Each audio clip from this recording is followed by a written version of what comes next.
To su bile 80. Onda smo posle ušli u 90. i tu isto ta tranzicija, da kažem, se dešavala. Međutim, moja baba je slavila Božiće i uvijek je to bila jedna, ajde da kažem, normalna situacija. Dođemo kod nje. Nismo baš tada u tim, da kažem, godinama sve one protokole.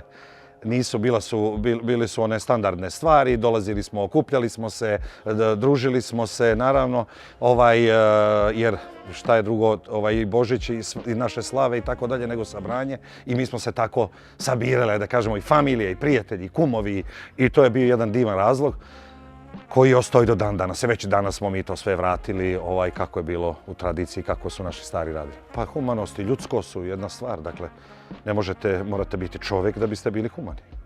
Mnogi ljudi danas nemaju to u sebi zato što su izgubili ljudskost. I ne samo izgubili, odrekli su ga se zbog mode koja vlada da je bolje biti kreten i budala nego pametan i dobar čovjek. Tako da, prosto, izvinjavam se što moram ovako da kažem, ali zaista je tako.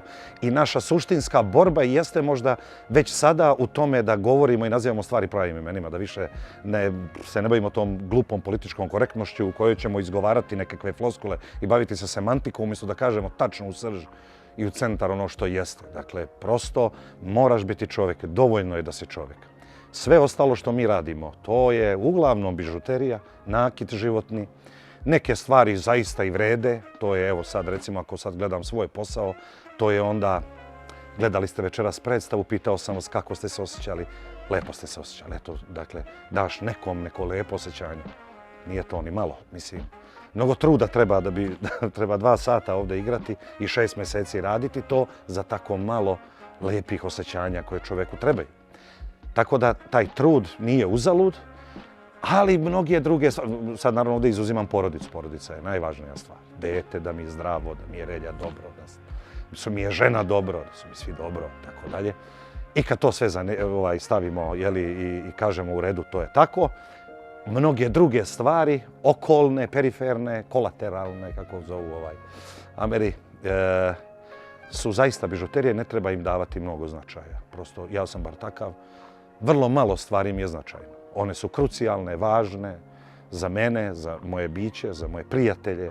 Sam uvek tu, i dovoljno mi je to. Eto, ne mora ništa. I ne tražim da mi se niko zahvali. Ni za što ne moraš da mi se zahvališ, ne moraš ništa mi vratiš.